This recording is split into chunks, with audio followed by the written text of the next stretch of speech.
Pennod 40. Fi yw Manchester United. Dwi'n sgorio gôl. Mae Bibi, sydd hefyd yn tîm Manchester United, yn rhoi cwtsh fawr i mi. Mae mam a dad, sydd ddim yn tîm Manchester United, ond sydd yno beth bynnag, yn rhoi cwtsh fawr i mi hefyd. Mae'n deimlad braf. Wedyn dwi'n deffro. Dwi ddim yn deimlad braf bwyach. Mae'n brifo cryn dipyn, ac nid dim ond fy nglin sy'n brifo. Mae Bibi yn fy siglo i. Dwi'n agor fy llygaid ac yn edrych o'n gwmpas. Mae'r babell yn llawn pobl yn gweiddi a redeg. Jyma! Gweidda Bibi. Cwyd! Y peth cyntaf sy'n dod i'n meddwl yw bod rhywun wedi camu ar ffrwydryn tir. Ryfedd. Rydyn ni wedi bod ar yr ynys hon am 3 diwrnod a does neb wedi dweud dim am ffrwydron tir. Efallai nad ydyn nhw eisiau digaloni plant am ddiffad. Dydyn nhw ddim yn fy nabod i'n dda iawn. Mae gen I gynllun. 2 awr y dydd yn crio a gweddill yr amser yn cael ei dreulio fel dinesydd cynhyrchiol a llon I Awstralia. Nid ffrwydryn tir yw e, does posib. Mae'r lleisiau'n gyffroes. Mae'n hapus bron. Dere, gweidda Bibi. Mae'n fy llusgo o'r babell. Mae pobl yn redeg I lawr i'r jeti. Yng ngolau'r wawr dwi'n gweld pam. Mae'r llong ryfel wedi dychwelyd, ac mae'n eistedd yn yr harbwr. Dwi'n gallu gweld siap y cwch rwber yn bownsio ar draws y dŵr llwyd tuag atom. Dwi'n troi I fynd yn ôl i'r gwely.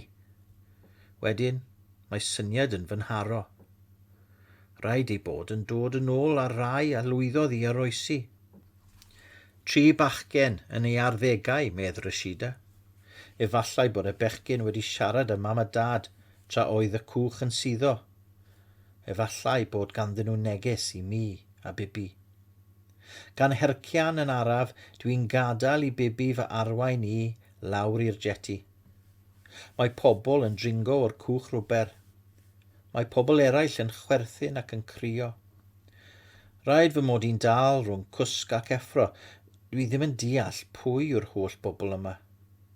Wedyn, dwi'n gweld rhywbeth sy'n gwneud I mi feddwl nad ydw I rhwng cwsg ac effro. Dwi'n dal I freuddwydio.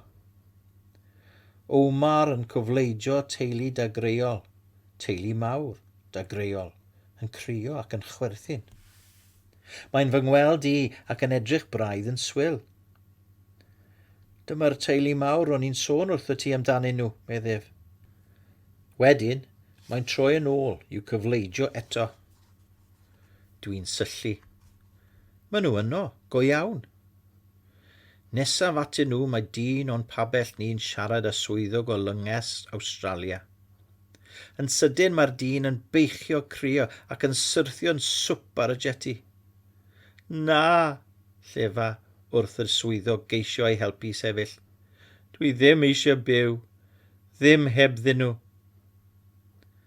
Mae fy nhi mewn yn dechrau brifo wrth I mi sylweddoli beth sy'n digwydd. Rhaid bod newyddion wedi dod nôl am y bobl a foddodd ar y cwch arall. Mae Bibi yn cydio yn fy llaw ac yn sgrechian. Sgrech o lawenydd enfawr. Dwi'n troi'n sydyn. Mae mam a dad yn sefyll yno. Fe aeth y llong ryfel heibio I ni, medd mam.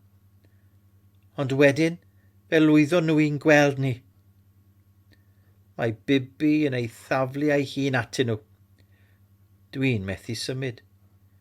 Dwi wedi fy mharlysu gan ryddhad a llawenydd. Does dim gwahaniaeth. Maen nhw'n dod ata I.